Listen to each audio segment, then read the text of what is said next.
Guten Morgen miteinander. Hey, im Saal drinnen fängt jetzt die Ankommenszeit an. Wenn ihr gerne möchtet reinkommen, könnt ihr noch 5 Minuten ein bisschen zur Ruhe kommen. Wenn ihr noch ein bisschen quatschen und käfeln dürft ihr auch im Foyer bleiben. Was euch lieber ist, herzlich willkommen, schön, dass ihr da seid.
Guten Morgen allerseits, schön, dass ihr da seid. Falls ihr noch draussen im Foyer seid und meine Stimme hört, dürft ihr langsam reinkommen. Sehr gut. Hey, ganz herzlich willkommen zum Gottesdienst. Alle, die hier vor Ort sind und natürlich auch alle, die am Livestream sind, ganz herzlich willkommen an euch, von daheim aus oder vom Strand aus oder von den Bergen aus, wo immer ihr seid.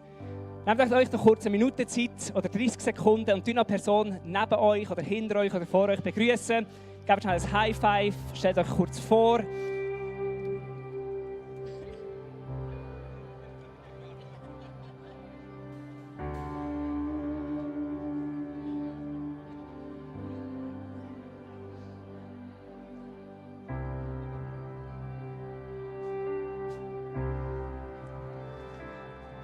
Sehr, sehr gut.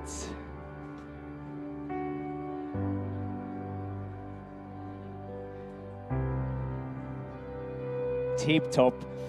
Hey, ihr dürft gerne nachher dann noch ein bisschen mehr zusammen reden. Ihr dürft dann nach dem Gottesdienst noch zusammen zu Mittag essen, zusammen käfeln. Genau. Hey, ich möchte euch auch noch jemanden vorstellen. Oder ich möchte euch 2 Leute vorstellen, die ihr vielleicht noch nicht kennt.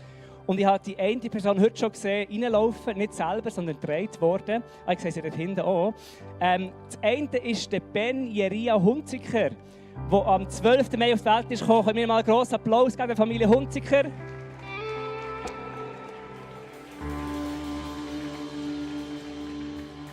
Er ist da hinten im Foyer und lässt uns zu und macht schon Notizen von den Predigten anschliessend. Ist ein absoluter Teil von der Church Family. Und jemand anderes, ein weiterer Bub, ist 2 Wochen später auf die Welt gekommen, nämlich der Nelio Thias Börlin. Ist am 26. Mai auf die Welt gekommen.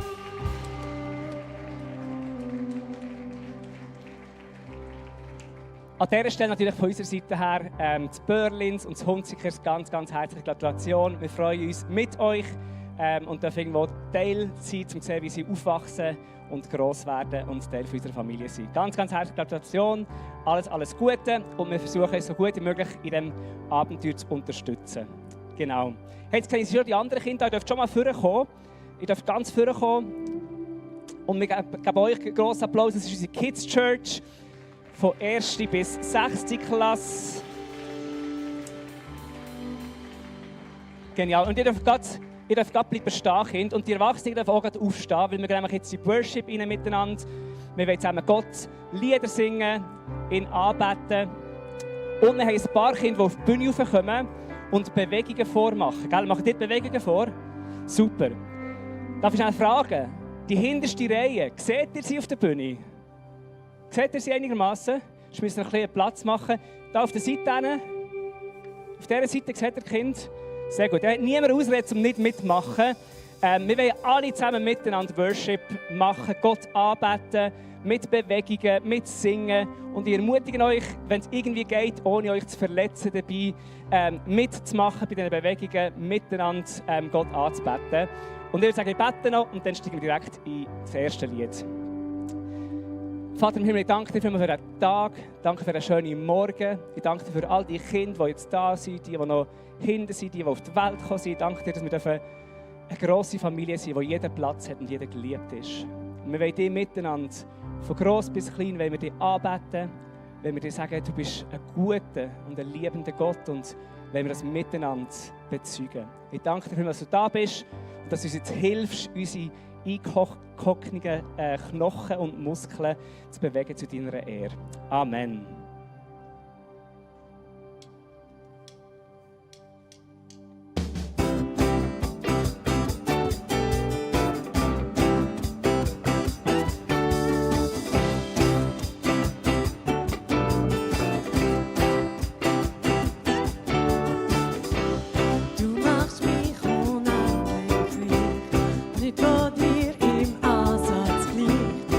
So tief erreichst du mich.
Yeah.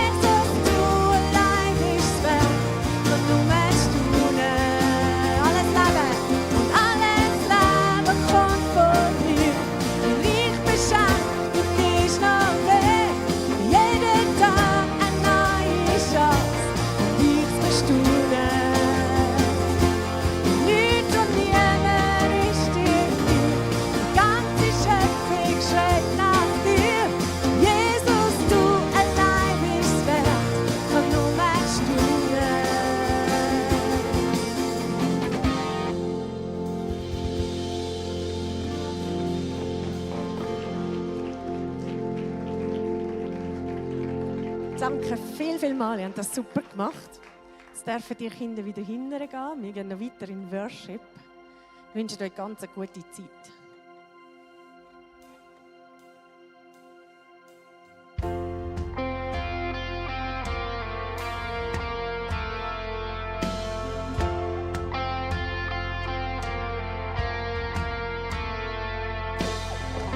Remember those walls that we called sin and shame. They were like prisons that we couldn't escape. But He came and He died and He rose. Those giants did now.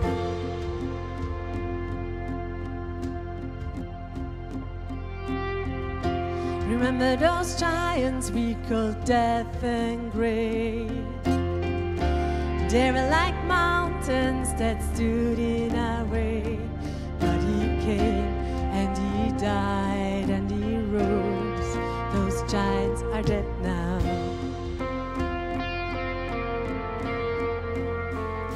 And this is our God, this is who He is. He loves us. This is our God, this is what He does. He saves us. He bore the cross, beat the grave. Let heaven and earth proclaim. This is our God, King Jesus.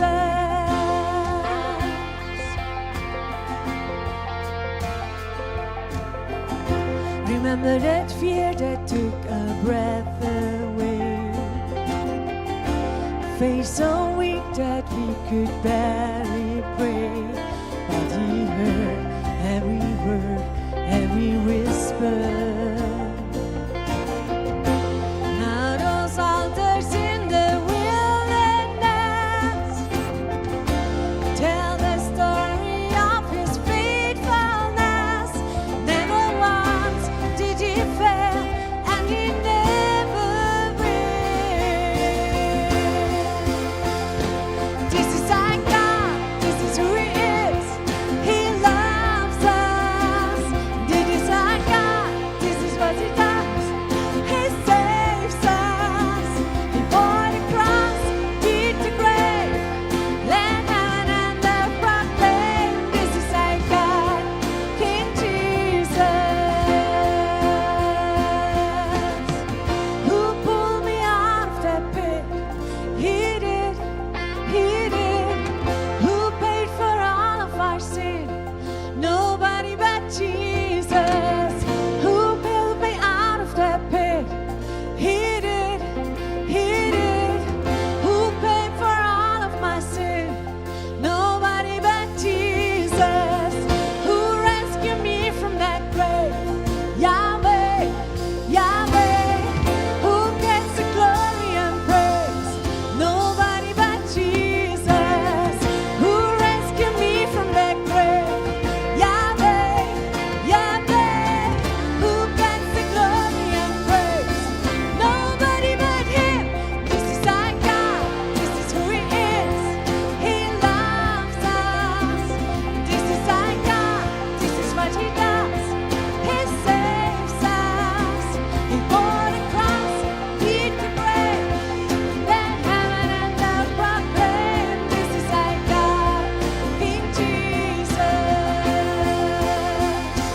This is our God. This is who He is. He loves us. This is our God. This is what He does. He saves us. He bore the cross, beat the grave. Let heaven and earth proclaim. This is our God, King Jesus. He bore the cross, beat the grave. Let heaven and earth proclaim. This is our God, King Jesus.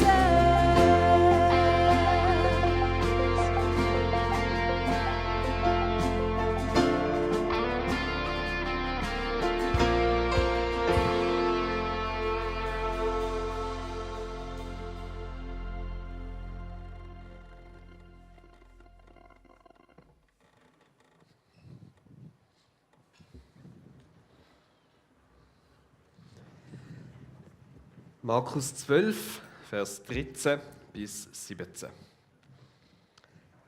Sie hofften nun, Jesus zu einer Äußerung verleiten zu können, die sich gegen ihn verwenden ließe, und schickten deshalb einige Pharisäer und einige Anhänger des Herodes zu ihm, die ihm folgende Frage vorlegten. Meister, wir wissen, dass es dir nur um die Wahrheit geht und dass du nicht nach der Meinung der Leute fragst, denn du lässt dich von keinem Menschen beeinflussen, wie angesehen er auch sein mag. Wenn du lehrst, wie man nach Gottes Willen leben soll, lässt du dich allein von der Wahrheit leiten. Ist es nun richtig, dem Kaiser Steuern zu zahlen oder nicht? Sollen wir sie ihm geben oder nicht? Jesus war klar, dass das alles nur Heuchelei war. Und er sagte zu ihnen, warum stellt ihr mir eine Falle? Reicht mir eine Silbermünze, ich will sie mir ansehen. Sie gaben ihm eine.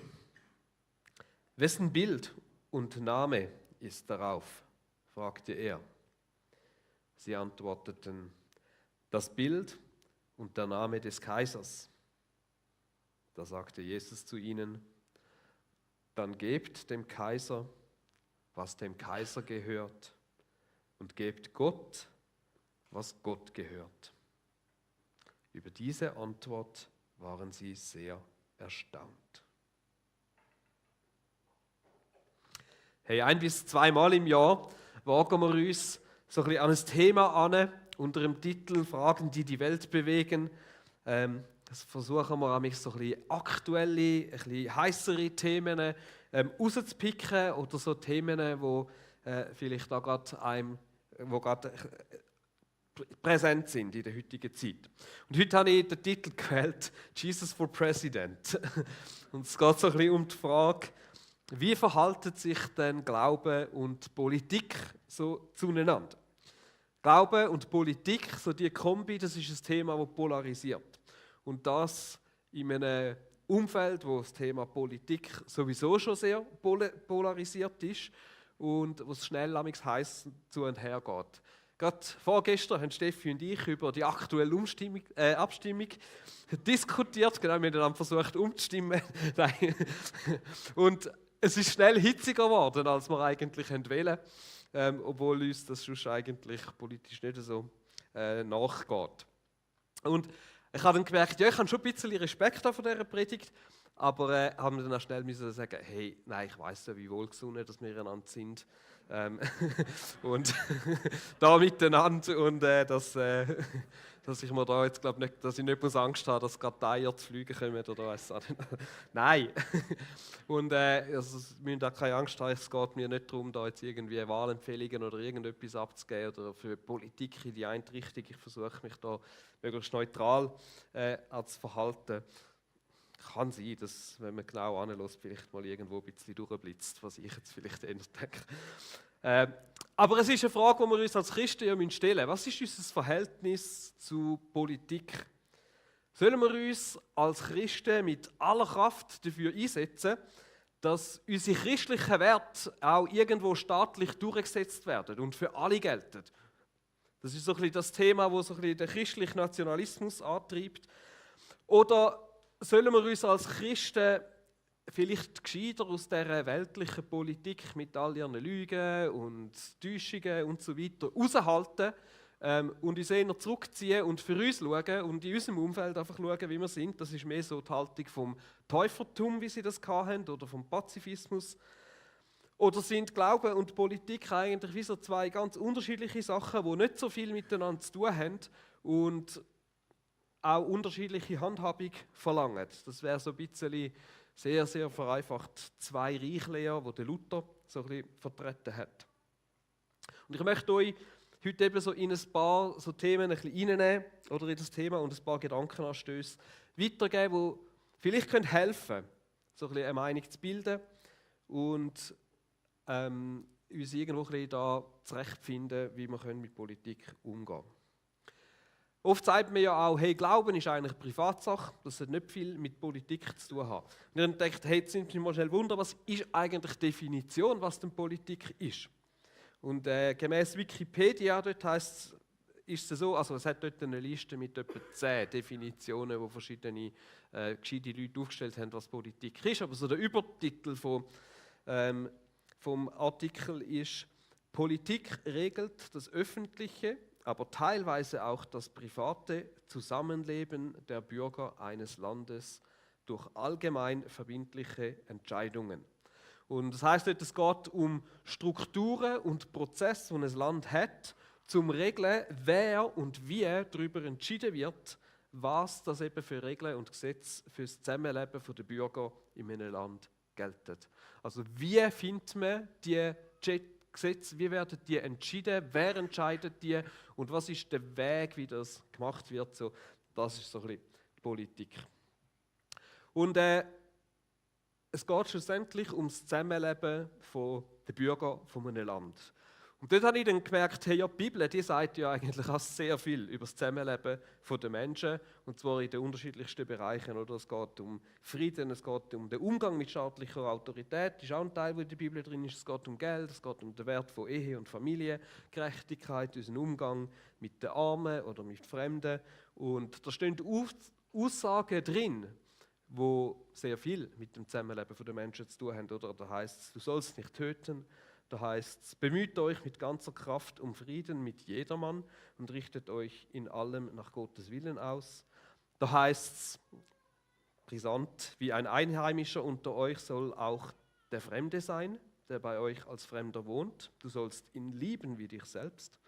Das heißt, liebe deine Mitmenschen wie dich selbst. Das heißt, lernt Gutes zu tun, fragt nach dem Recht, weist den Unterdrücker zurecht, schafft Recht der Weise, führt den Rechtsstreit der Witwe.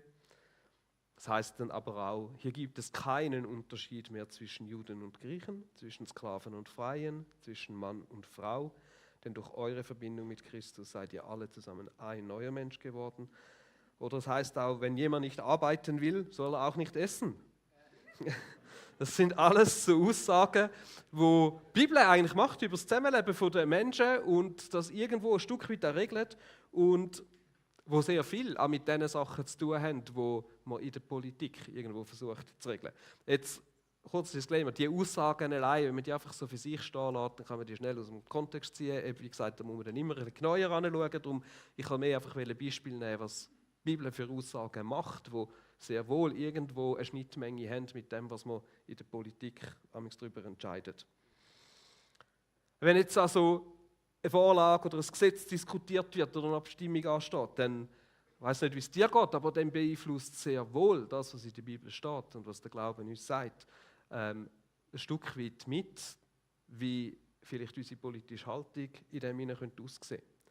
Also die Bibel und ihre Anweisungen zum Umgang miteinander und mit dieser Welt, das ist wie so der erste Punkt, den ich machen will, der wird sich irgendwo, da gibt es eine Überschneidung und das wird sich immer irgendwo auf unsere politische Sicht und Haltung ein Stück weit auswirken. Oder sollte es, wenn wir die Bibel ernst nehmen.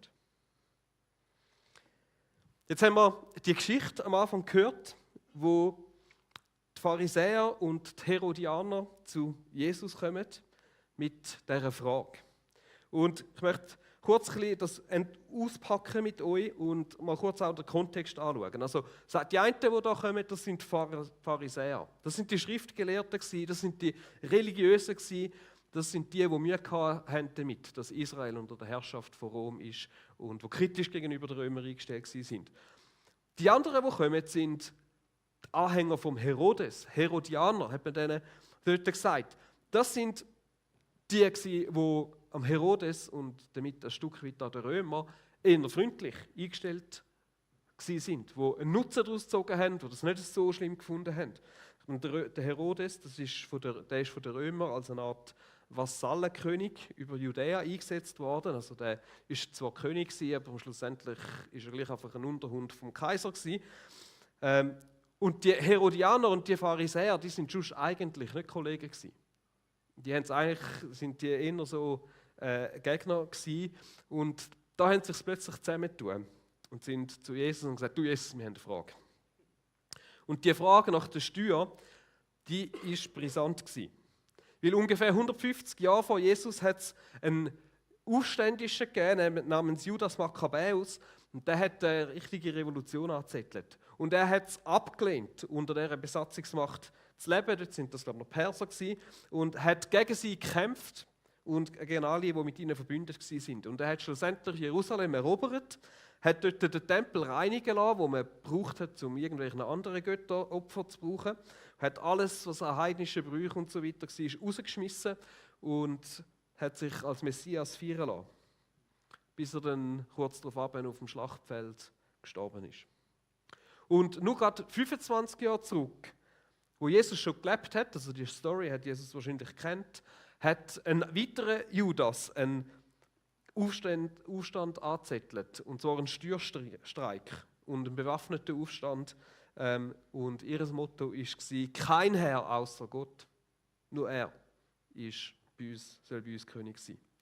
Beide diese Aufstände sind blutig niedergeschlagen worden, und das Volk hat also immer noch auf den Messias gewartet. Und jetzt ist der Jesus ja da. Und die Sprache, die der Jesus amigs verwendet hat, die ist gar nicht einmal einfach nur so geistlich gewesen, sondern die ist oft auch politisch aufgeladen gewesen. Er hat geredet vom Evangelium. Das heißt die gute Nachricht. Das ist nicht ein Begriff, wenn wir den hören, dann denken wir sofort an Glauben. Dazumals in erster Linie ist das fast ein politischer Begriff gewesen, weil der Begriff hat man verwendet, wenn ein neuer römischer Kaiser geboren worden ist, dann hat man gesagt, hey, ich habe euch Evangelium, gute Nachricht zu verkündigen, ein neuer Kaiser ist geboren. Und er hat oft, oder seine Hauptmessage war von dem anbrechenden Königreich Gottes. Und das Königreich ist jedem auch klar gewesen, das ist ein politischer Begriff. Und trotzdem ist er irgendwie noch so als Rabbi durchgegangen, und jetzt sind sie da gewesen. Und dann im Kapitel 11, also kurz vorher, wird beschrieben, wie Jesus unter Jubel von der Bevölkerung in Jerusalem eingezogen wird und gefeiert wird wie ein König oder eben als Messias verehrt wird. Und kurz darauf ist er in den Tempel gegangen und hat alle Händler rausgejagt und hat den Tempel gereinigt. Und es ist klar, dass bei denen irgendwo ein paar Alarmglocken geläutet haben. Und wieso war, warte jetzt mal, das haben wir schon mal gesehen. Und erst kürzlich der mit dem Steuerstreik, also was passiert jetzt da? Ist Jesus jetzt auch einer von denen, wo bald so einen bewaffneten Aufstand anzettelt und sich gegen die Herrscher der Römer auflehnt? Und die einen haben das natürlich wollen und die anderen haben eher gedacht, lieber nicht. Und darum die Frage. Sie haben wollen, dass sich Jesus positionieren muss, dass er Stellung beziehen muss. Und für das sind sie zusammen gespannt. Ist es jetzt richtig, dem Kaiser die Steuern zu zahlen oder nicht? Sollen wir sie ihm geben oder nicht? Und es war eine Fangfrage, wo es eigentlich fast nur falsche Antworten darauf gegeben hat. Weil entweder sagt Jesus ja, und dann ist für die Pharisäer klar, ja gut, aber dann kann der nicht der Messias sein. Weil für sie war klar, der Messias, der muss kommen, der wird uns befreien, und zwar auch von den Römern, von der Unterdrückung der Römer. Und sowieso auf dem Denar, dem Münzstück, ist das Gesicht von Kaiser Tiberius eingeprägt. Wir haben da ein Bild gefunden von so einer Münze. Also das ist wirklich genau die Münze, die gemeint ist. Und da heißt es drauf, Tiberius Caesar Augustus, Sohn des göttlichen Augustus. Und auf der Rückseite heißt es Pontifex Maximus, das heißt oberster Priester. Also es war nicht nur Geld, sondern der Kaiser, der da drauf ist, der ist als Sohn von Gott oder als göttlich angeschaut worden und als oberster Priester. Also unmöglich, dass ein Messias das okay findet, dem Steuern zu zahlen. Die andere Variante, das Oder sagt, ist, dass Jesus Nein sagt.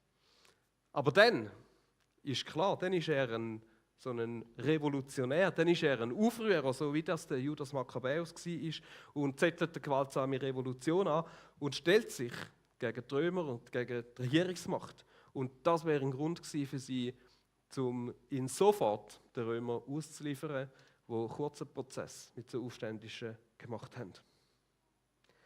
Und so haben sie Jesus dazu bringen, sich entweder als Aufständische, die einen gewaltsamen Widerstand anzettelt, zu outen, oder als nicht der Messias. Und Jesus macht es so genial, er tut beiden den Gefallen nicht. Jesus war klar, dass alles nur Heuchelei war und er sagte zu ihnen, warum stellt ihr mir eine Falle? Reicht mir eine Silbermünze, ich will sie mir ansehen. Spannend ist, er hat keine, sie haben eine und sie ihm geben.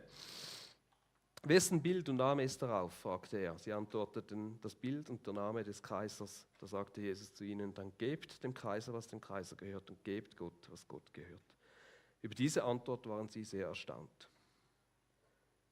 Also Jesus weigert sich irgendwo, um es ihnen so einfach zu machen und gibt ihnen eine geniale und erstaunliche Antwort. Ein spannendes Detail für Bible-Nerds ist, dass das griechische Wort, das da für gebt verwendet wird, in der Antwort von Jesus es anders ist als in der Frage. Und mehr so eine Betonung hat auf, hey, gebt es ihm einfach wieder zurück. Oder dann zahlt ihm zurück, was er verdient oder was er rüberkommt. Und die Antwort von Jesus, jetzt mal ganz grob eingeordnet, sagt, hey, wenn wir uns fragen, wie politisch ist Jesus gewesen, ist ja politisch. Es zeigt, dass ja, er hat sein Handeln durchaus auch als politisch verstanden. Er hat nicht einfach zurückgekrebst und gesagt, nein, also Politik, da hebe ich mich draus, da sage ich nichts dazu. Das zeigt sich dann auch später, als er von Pilatus gefragt worden ist, bist du der König der Juden? Und Jesus antwortet, du selbst sprichst es aus, erwiderte Jesus. Man das nicht verweigert, die Antwort, oder sagt, nein, du musst nicht so weit denken. Und da möchte ich so zum ersten so ein Takeaway für uns kommen.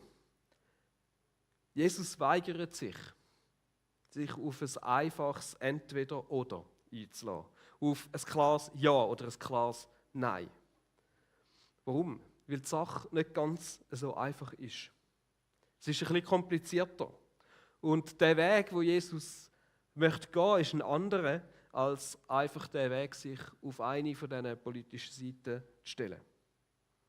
Und ich glaube, das ist für uns ein wichtiger Punkt, oder ist mir mega aufs Herz gekommen. Jesus lässt sich nicht für eine politische Agenda einspannen. Und das ist bis heute so. Christliche Überzeugungen können dazu führen, dass gläubige Menschen quer durch das politische Spektrum irgendwo wählen.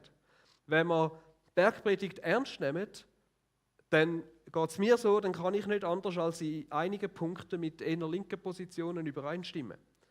Wenn wir Aussagen zu Ehe und Familie ernst nehmen, dann sehe ich die oft in eher rechten angesiedelten Ecken besser vertreten und das Gefühl, das kommt mir eher dort entgegen. Und ich merke, dass sich Jesus wie nicht einordnen lässt in einfach die eine oder die andere Seite. Und spannend ist ja, dass, wenn wir dann in die christliche Welt noch rausschauen, dass auch da total unterschiedliche Meinungen herum sind und alle sich irgendwo doch auch noch versuchen, auf die Kirche und auf die Bibel zu berufen. Und ich weiß nicht, wieso ich gehe, aber manchmal denke ich schon, hey, wie kann man die Bibel so verdrüllen? Aber es zeigt, dass irgendwo alle das versuchen zu machen. Und in den letzten Jahren hat nicht nur in Amerika, sondern auch bei uns die politische Polarisierung irgendwo zugenommen. Und ein Aspekt davon ist, dass sehr oft Themen versucht werden, in ein einfaches Entweder-oder-Schema zu verpacken. Wer dafür ist Freund, wer dagegen ist Feind und muss bekämpft werden. Oder es ist entweder so oder dann ist es so. Und Positionen werden oft absoluter, sie werden radikaler vertreten, die Massnahmen werden krasser und werden härter. Und ich glaube, Jesus zeigt auch mit seiner Antwort, dass das Schwarz-Weiße, dass die Entweder-oder-Haltungen, die Freund- und Find-Einteilungen eben einfach nicht langen. Eben einfach nicht die richtige Antwort sind, weil sie immer zu kurz greifen.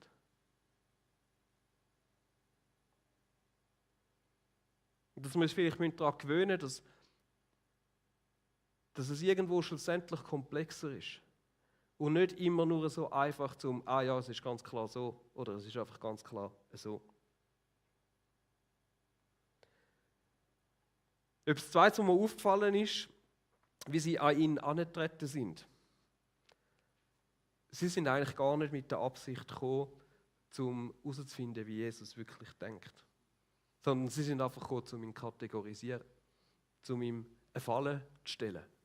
Ihn dazu zu bringen, etwas zu sagen, das man anhängen kann.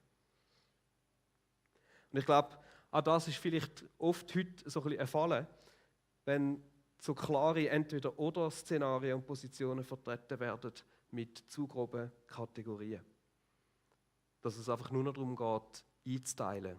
So oder so. Die gehören da dazu, die gehören dort dazu. Und vielleicht tut es uns oft gut, weniger versuchen einzuteilen, sondern mehr versuchen zuzulassen. Weniger versuchen, die eigene Meinung einfach zu vertreten, sondern versuchen, besser zu verstehen, was dann eine andere Seite meint oder wie es denen geht. Und ich rede da mega zu mir selber. Ich ja auch immer so schnell gerne meine Meinung sagen, statt mal verstehen, warum vielleicht jemand auch anders denkt. Das sind so mal 2 einfache Punkte. Jetzt gehen wir auf die Aussage, die Jesus macht, ein bisschen genauer rein und versuchen herauszufinden, was das für uns bedeuten kann. Gebt dem Kaiser, was dem Kaiser gehört. Mit dieser Aussage hat Jesus 2 radikale Gruppierungen von der damaligen Zeit eine klare Absage gegeben. Es hat in dieser Zeit eine Gruppe von Juden gegeben, die, wie gesagt haben, wisst ihr was, bei diesem System machen wir nicht mehr mit. Und sich dem System entzogen haben. Das sind die sogenannten Essener gewesen. Die haben sich in die Wüste zurückgezogen, haben sich dem Staat verweigert und haben so ein bisschen wie so einer Mönchskommune gelebt. Das ist die Qumran-Rolle, die man gefunden hat, die sind wahrscheinlich aus einer solchen Gemeinschaft. Wenn Jesus sagt, gebt dem Kaiser, was dem Kaiser gehört, dann gibt er damit auch am herrschenden politischen System eine gewisse Art von Legitimation. Und da kann man dann weitere Bibelstellen, da gibt es sicher Stellen im Römer und so weiter, wo das wie eigentlich bestätigen, Christen sind ein Teil vom Staat. Sie sind ein Teil von diesem politischen System. Und haben in diesem politischen System ihre Rechte und ihre Pflichten, die sie wahrnehmen sollen. Und für uns bedeutet das, dass auch wir aufgerufen sind, uns in dem Rahmen, wo wir können, zu beteiligen und unsere Rechte und Pflicht gegenüber dem Staat wahrzunehmen. Aber wenn das vielleicht manchmal herausfordernd ist, ich glaube, es ist gerade in der Zeit unter den Römern wahrscheinlich noch mal einiges schwieriger gewesen als bei uns. Und jetzt hat es dort aber auch noch eine zweite Gruppierung gegeben, die Zeloten. Die haben danach gestrebt, die Macht selber zu übernehmen. Und das mit allen ihnen zur Verfügung stehenden Mitteln, auch mit Gewalt. Ihr Ziel war es, Israel von den römischen Besatzern zu befreien und Gott als alleinigen Herrscher zu installieren. Ihr Anliegen war also, dass die Regeln und Gesetze vom Staat ihren jüdischen Wert hätten folgen sollen. Und das haben sie durchsetzen mit allen Mitteln, die es gibt. Mit den gleichen Mitteln, wenn nötig, wie das der römische Staat tun hat. Also mit Macht, mit Gewalt und sie muss auch mit ein bisschen Zwang und Druck. Und auch das hat Jesus abgelehnt. Auch ihnen gibt er eine Absage. Und für mich, ich weiß nicht, wie es so gegangen ist, aber für mich hat sich so ein Kontrast aufgetan in dieser Geschichte. Wir sehen wie so 2 unterschiedliche Bilder von Herrschern. Wir sehen auf der einen Seite den Kaiser auf dieser Münze, das Symbol, das auf dieser Münze geprägt ist. Und dann haben wir Jesus, der nicht einmal so eine Münze hat und sagt, ja, gebt mir mal eine. Zeigt mir mal eine. Und auf dieser Münze, wo das Bild vom Kaiser ist, da sagt wie Jesus dazu, hey, gebt dem Kaiser doch, was ihm gehört. Und was ist das, was ihm gehört? Ja, anscheinend das ist Geld. Anscheinend, dass er einen gewissen Einfluss hat über das Land. Und die Frage ist, ja, wenn Gott der andere Herrscher ist, was ist seine Münze? Auf was ist sein Bild eingeprägt? Und das griechische Wort, das verwendet wird, ist Eikon. Und das bedeutet Ebenbild.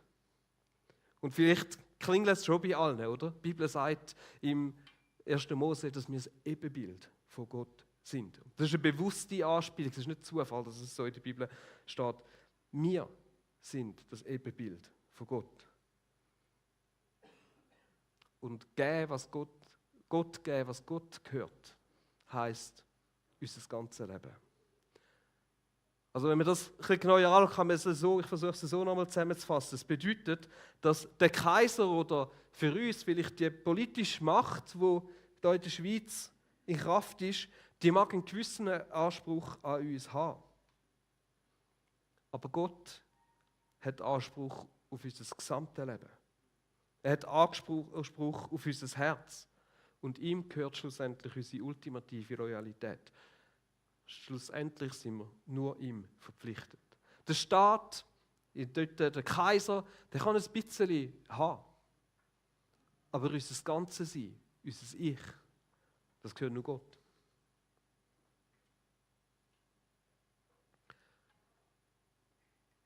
Und das Spannende ist, dass das Reich Gottes, wo wir dazugehören, es hat eine andere Art von Politik. Jetzt, Politik in der Welt, die funktioniert eben mit Macht, mit Druck, mit Kampf, mit Überzeugung. Das Reich Gottes funktioniert nach ganz anderen Gesetzmäßigkeiten. Jesus sagt später gegenüber dem Pilatus, das Reich, dessen König ich bin, ist nicht von dieser Welt. Wäre mein Reich von dieser Welt, dann hätten meine Diener für mich gekämpft, damit ich nicht den Juden in die Hände falle. Nun ist aber mein Reich nicht von dieser Erde. Gottes Reich verwendet nicht die gleichen Mittel. Es übt seine Faszination oder eben Kraft nicht durch Macht, durch Kampf, Zwang aus, sondern durch Liebe. Durch Aufopferung für andere. Durch Dienstbereitschaft am nächsten. Und wisst ihr was? Das klingt vielleicht im ersten Moment ja schön, aber wenn die einfach kommen mit ihrem Kampf, mit den Muskeln oder mit irgendwelchen Sachen, wo sie Druck aufsetzen. Aber die Geschichte zeigt, dass Gottes Reich die weltliche Reich in die Knie zwingen kann. Und ich würde sogar sagen, es ist der einzige Weg, wie das weltliche Reich irgendwo überwunden werden kann. Die Mechaniken, die sonst für so viel Not und Elend sorgen. Ihr müsst euch mal vorstellen, angenommen, wir könnten alle Gesetze so anpassen, dass sie für uns als Christen würden stimmen, das gibt ja dann die nächste grosse Diskussion. Aber angenommen, wir könnten das, was müssten wir machen, um es durchzusetzen? Wir müssten die gleichen Mittel anwenden. Macht, Druck, Kampf, Zwang. Wir müssten sie mit den Mitteln dieser Welt durchsetzen. Und genau das, dem System, hat Jesus sich radikal verweigert. Die ersten Christen haben das nicht gemacht. Und sie haben trotzdem die Gesellschaft verändert, bis heute. Sie haben sich um die Armen und Kranken gekümmert, um ausgesetzte Babys. Sie haben sich nicht beteiligt an ausbeuterischen Feldzügen. Sie haben gesellschaftliche Gräben überwunden, wie unterschiedliche Ethnien zwischen Reichen und Armen, zwischen Sklaven und Freien, zwischen Mann und Frau. Bis die politischen Systeme das übernommen haben, weil sie nicht mehr anders können. Das ist die Politik vom Reich Jesus. Liebe, Aufopferung und Dienstbereitschaft.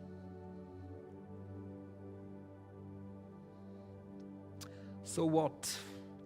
Ich versuche zum Schluss jetzt nochmal ein paar von diesen Gedanken, so in praktische Gedankenanstöße zu geben oder so ein bisschen zusammenzufassen. Und eben, es sind keine fertigen Antworten, aber es sind ein paar Anstöße, die vielleicht wir mitnehmen können. Der erste Punkt ist, hey, bring deine Stimme ein. Für mich ist klar, dass wir als Christen unsere Verantwortung wahrnehmen sollen und uns gegenüber der Politik nicht einfach zurückziehen sollen.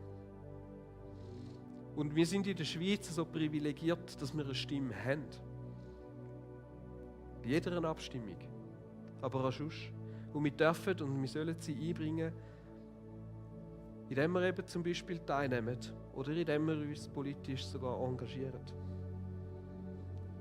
Und so ein bisschen zum Verhältnis Kirche und Staat. Ich glaube, die Kirche ist auch aufgerufen, teilweise da eine prophetische Stimme zu haben.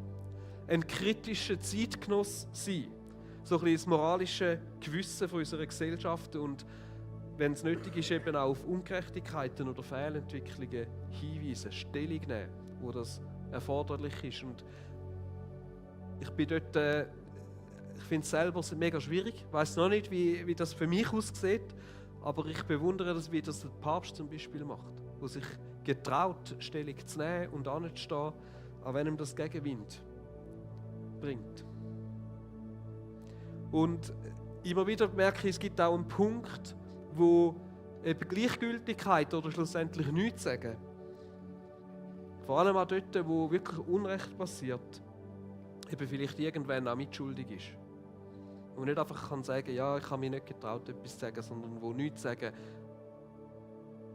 eben dann nicht einfach ist, es ist an mir vorbeigegangen, sondern hey, ich habe aktiv nichts gemacht, wo ich etwas erzähle. Der zweite Punkt ist, unserem Glauben orientieren. Und ich glaube, das ist ein bisschen der Elefant im Raum, wo vielleicht die einen gehofft haben, oh nein, hoffentlich kommen wir gar nicht auf das, oder die einen gehofft haben, ja, jetzt wäre es aber mal schön, ein bisschen konkreter zu hören. Es ist eben nicht immer so klar, was oder wie man als Christ in konkreten Fällen abstimmen soll. Und ja, der Glaube, der gibt uns eine grundsätzliche Orientierung, für was wir uns einsetzen sollen und was uns wichtig sein sollte. Er definiert aber nicht immer, was denn die richtige politische Massnahme ist, um das zu erreichen.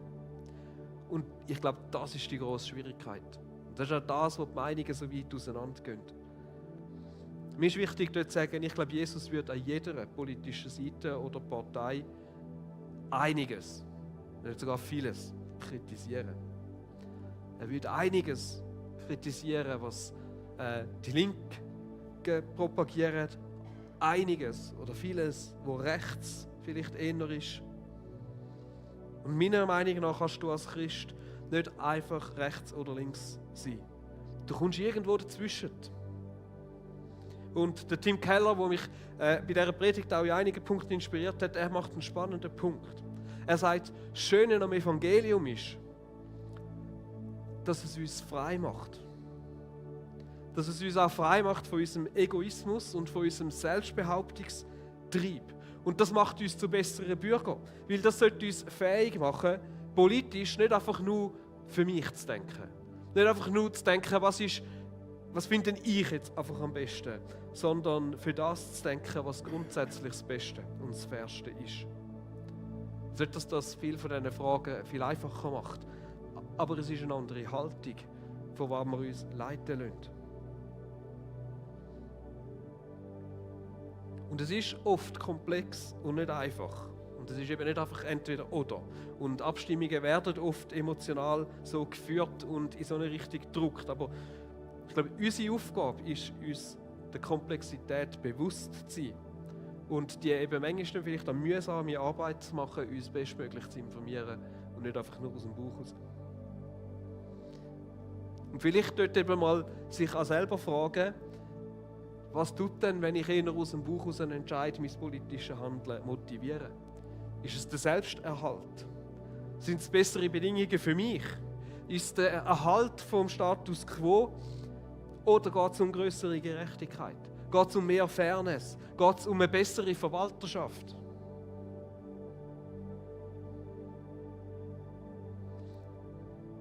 Und vielleicht, wenn man das kann, oder vielleicht muss man das auch mal mit vielleicht jemandem, der es ein bisschen anders sieht, spiegeln. Das ist meistens ein bisschen in diesen Sachen ein bisschen aufschlussreicher, sich mal zu fragen, welche von meinen politischen Haltungen würde Jesus kritisieren.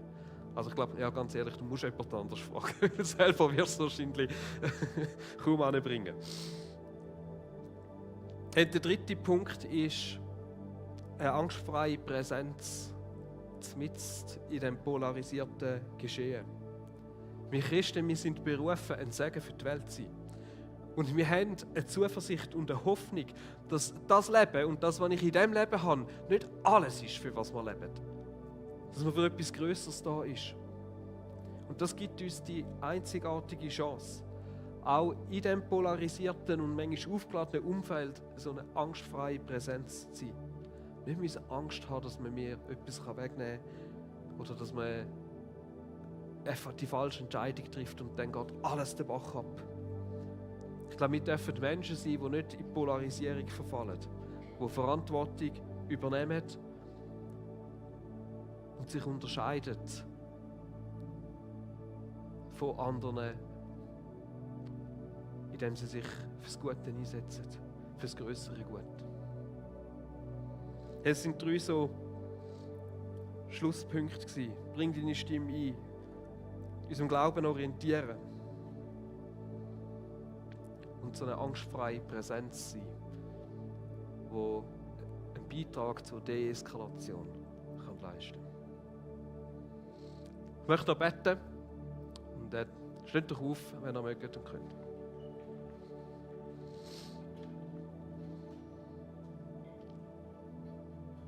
Ja, Vater im Himmel, ich danke dir, dass du uns Verantwortung gegeben hast. Dass du uns das zumutest, in diesem komplexen Umfeld irgendwo drin zu sein. Und mit diesen Spannungen irgendwo auch umzugehen. Aber dass wir drin irgendwo auch eine Aufgabe haben. Und mich begeistert die Politik von deinem Reich, die nicht nach den Mitteln dieser Welt funktioniert. Und es ist eigentlich so schwierig, das irgendwie in unserem Kopf um das herumzubringen und was das für uns heisst in unserem täglichen Alltag. Und Heiliger Geist, ich bete, dass du uns da führst und leitest. Dass du uns da Sachen aufzeigst, uns den Mut gibst, um so zu handeln. Unser Denken veränderst, dass wir immer mehr so denken, das Handeln kann folgen. Und Vater, ich bete, dass wir als Christen dürfen Menschen sein, die diese angstfreie Präsenz ausstrahlen dürfen. Die sich dürfen einsetzen für das Beste. Für die Schweiz, für die Welt. Für unsere Städte. Wir dürfen ein Segen sein für andere. Wir dürfen einen Teil dazu beitragen, zur Minderung von der ganzen Spaltung und Polarisation. Ich möchte euch segnen, wo auch immer ihr seid, wo auch immer ihr herausgefordert sind, dass der Heilige Geist mit euch ist, euch führt und leitet. Amen. Hey, wir gehen jetzt nochmal in eine Zeit vom Worship rein. In dieser Zeit gibt es auch die Möglichkeit, dass ihr für euch beten lassen, wenn ihr ein Anliegen habt, ob das mit dem Thema zu tun hat oder ob das ist, dass ihr einfach gerne einen Segen hättet oder ein Anliegen habt. Dürfen ihr gerne dahinter gehen. Die möchten, dürfen da für sich das Abendmahl nehmen. Da jetzt auf der Seite der Station sind ihr herzlich eingeladen dazu.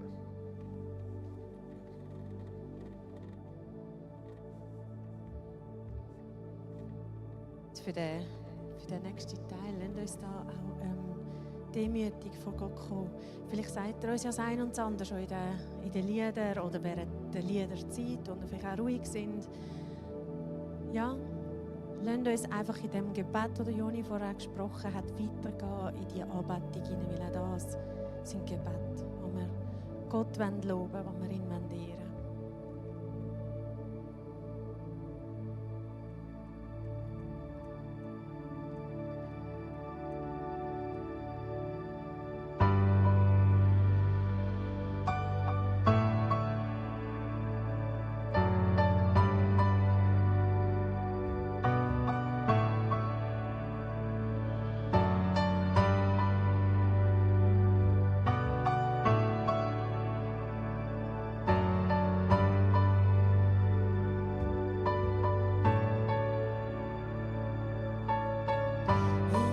glaube an den Vater, den Schöpfer aller Welt, Gott allmächtig. Durch den Geist empfangen kam Christus in die Welt, Jesus mein Retter. Ja, ich glaube an Gott, den Vater, und an Christus, seinen Sohn, an den Heiligen Geist der Wahrheit, an den dreieinen Gott. Ja, ich glaube an die Auferstehung, das Leben nach dem Tod. Ich glaube an deinen Namen, Jesus.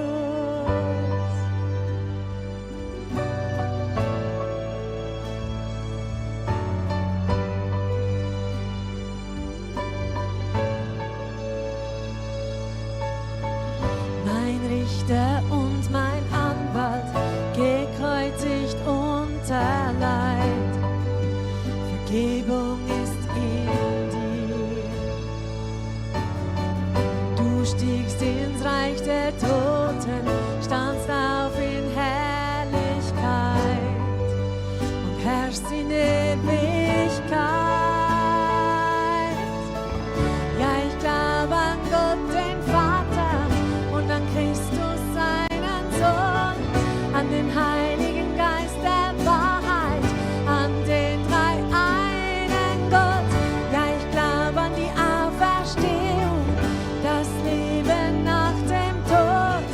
Ich glaube an deinen Namen, Jesus.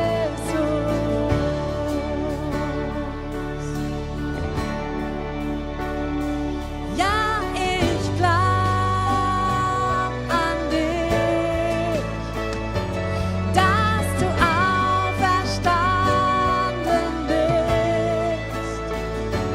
Ja, ich glaub an Christus, unseren Herrn. Ja, ich glaub an dich, dass du auferstanden bist. Ja, ich glaub an Christus, unseren Herrn.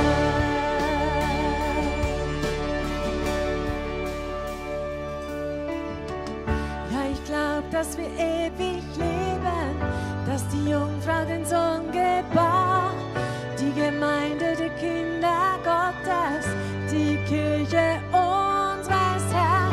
Ja, ich glaube an die Auferstehung, wenn Jesus wiederkommt. Ich glaube an deinen Namen, Jesus. Ich glaube an deinen Namen, Jesus.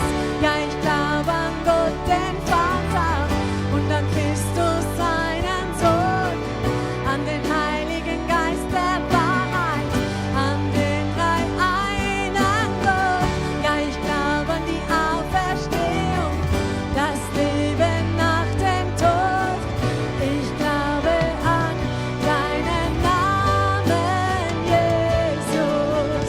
Ja, ich glaube an Gott, den Vater, und an Christus, seinen Sohn, an den Heiligen Geist der Wahrheit, an den dreieinen Gott. Ja, ich glaube an die Auferstehung, das Leben nach dem Tod. Ich glaube an deinen Namen, Jesus. Ich glaube an deinen Namen, Jesus.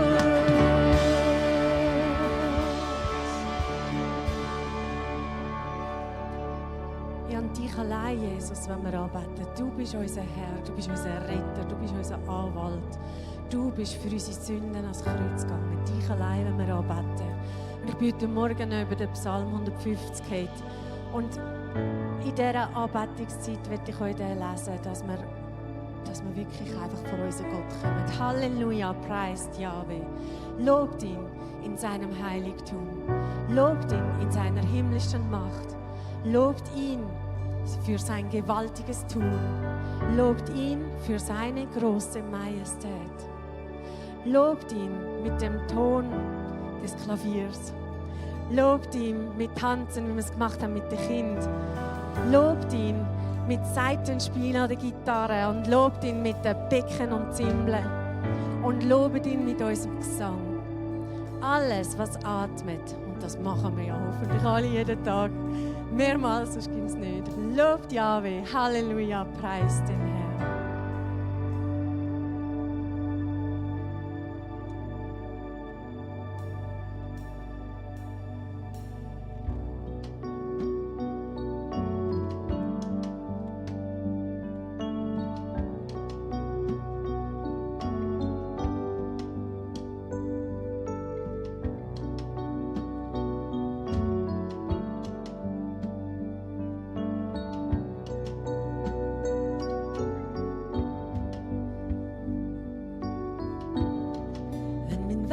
Dunkle Täler führt und Finsternis bedroht, weiss ich doch, dass du mich hörst, mein Retter in der Not. Egal was ist, du bleibst bei mir.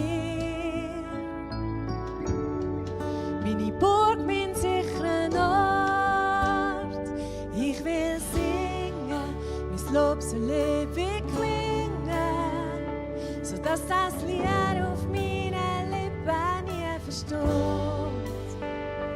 Und der Dank, wo der Raum erfüllt vor deinem Thron, ist mein Opfer, das aus tiefstem Herzen kommt. Dann, wenn ich nicht weiter sehe und Hoffnung mich verlässt, genau dann, weiss ich doch, dass du mir hilfst,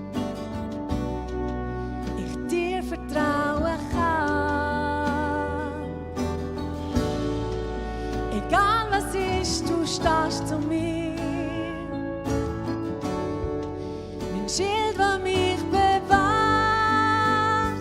Ich will singen, das Lob soll ewig klingen, sodass das Lied auf meinen Lippen nie verstummt.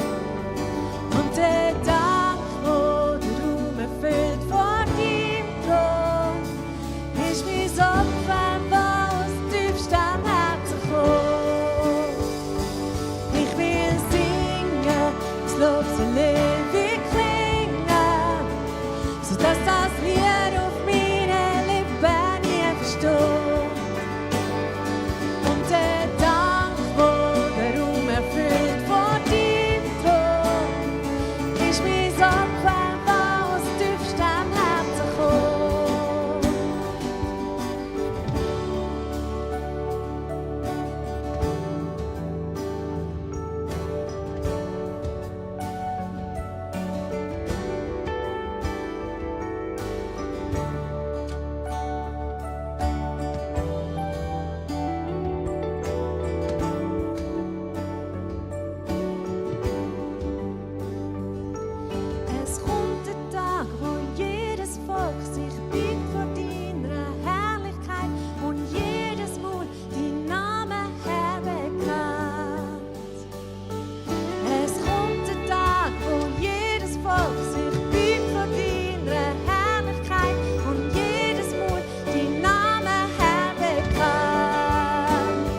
Es kommt ein Tag, wo jedes Volk sich beugt vor deiner Herrlichkeit und jedes Mund deinen Namen Herr bekannt.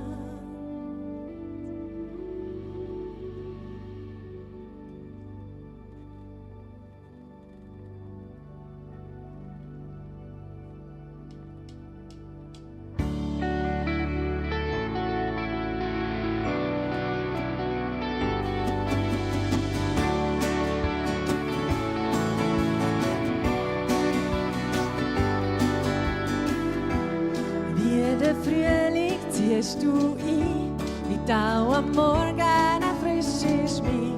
Was noch schlaft, erwacht zum Leben. Ich lerne los, was gegangen ist. Eine neue Zeit kommt, da wirkst du frisch. Richt mich aus auf deine Güte. In deinem Licht dankt alles auf. Du bist mein Leben, du lässt mich singen, dankbar.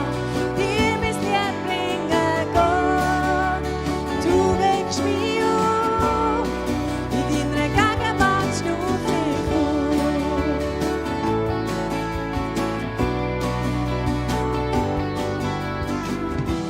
Ich streck mich aus nach dem, wo kommt. Der Nebel weicht, wird wieder bunt.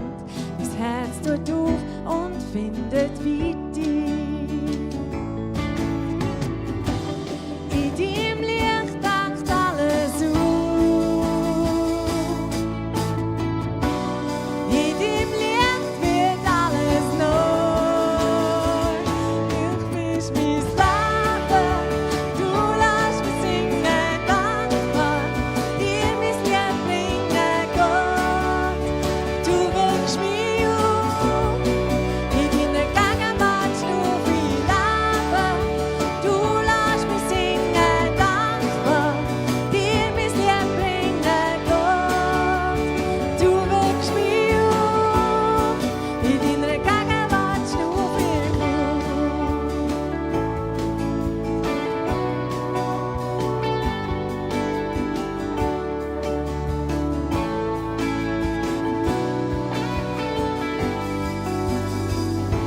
Komm, schmeck und schau, wie gut Gott ist.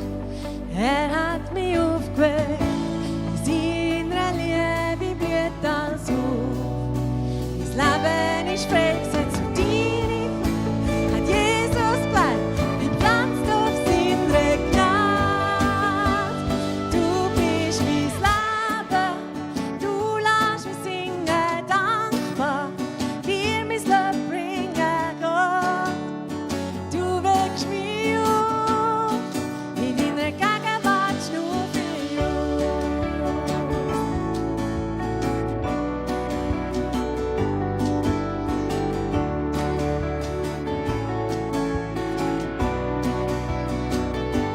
der Gegenwart schnuf ich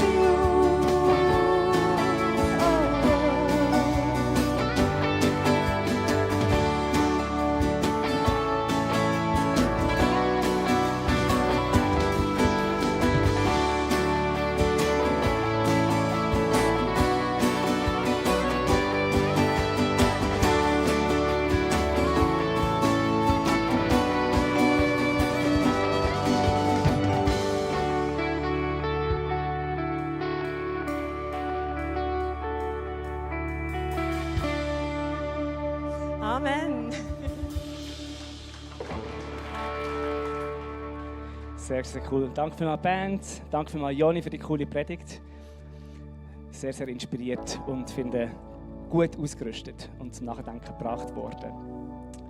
Sehr cool. Hey, gestern möchte ich noch kurz erzählen, gestern hat der Wolle da innen ganz alleine 400 Stühle geputzt, 50 Tische geputzt, alle Fenster geputzt, die Lampen abgestaubt, die Küche und die Bar tief gereinigt, Böden schamponiert bei den Kids hinten, bei den Teens oben und im Büro. Er hat Tische geflickt, Kids-Sachen desinfiziert und wir haben ein kurzes Video vom Wolle, wie er das alles komplett alleine gemacht hat.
Sehr gut.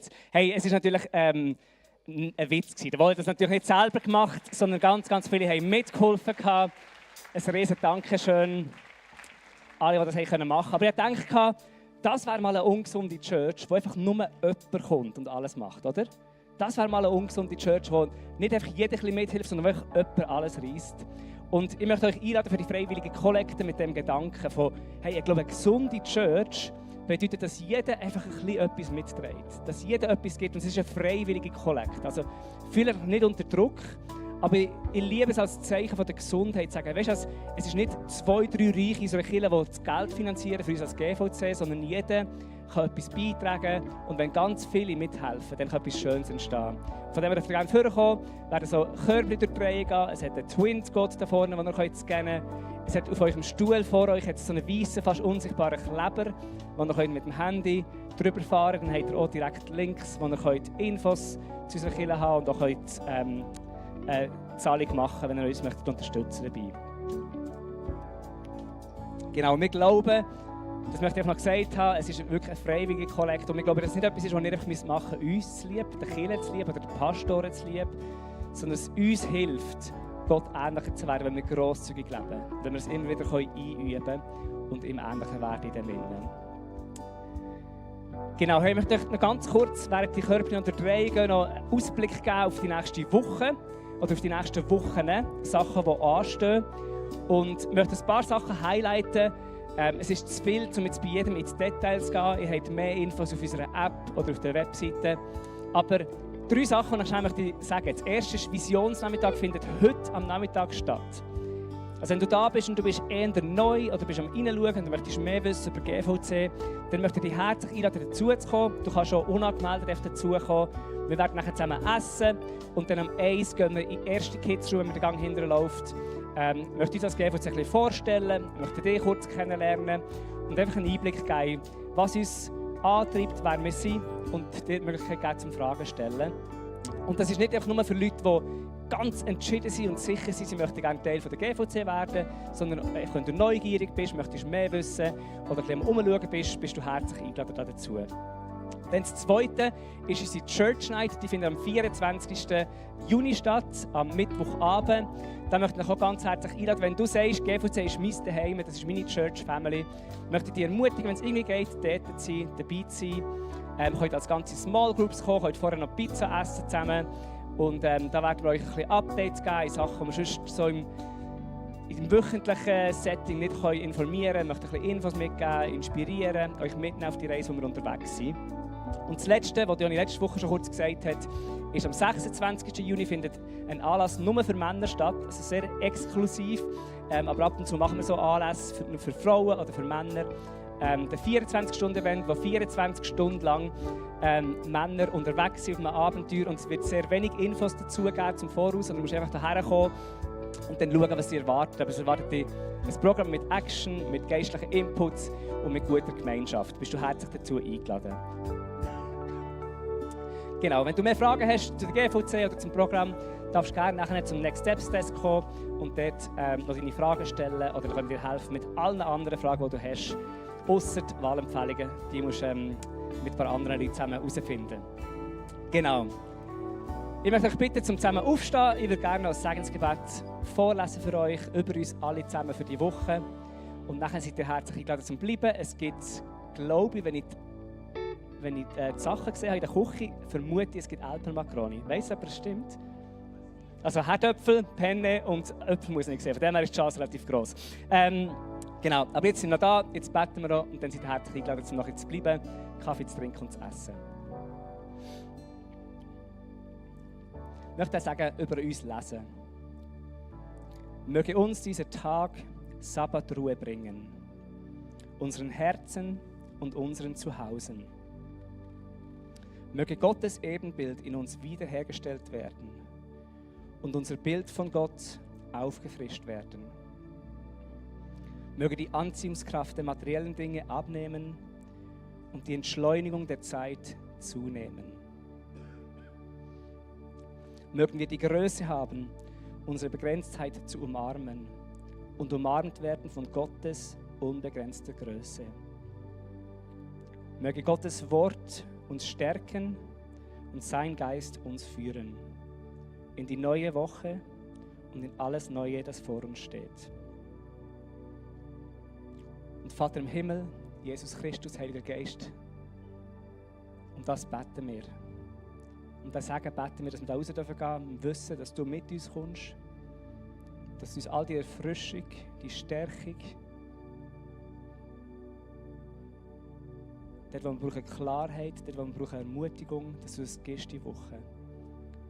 Danke, dass du mit jedem Einzelnen die Woche in Angriff nimmst, dass du siehst, was auf uns wartet, das Schwierige und das Schöne, und dass wir immer davon wissen, dass du mit uns da bist. Danke dir für den Tag. Segne du jeden Einzelnen, der da ist. In deinem Namen, Herr. Amen. Amen.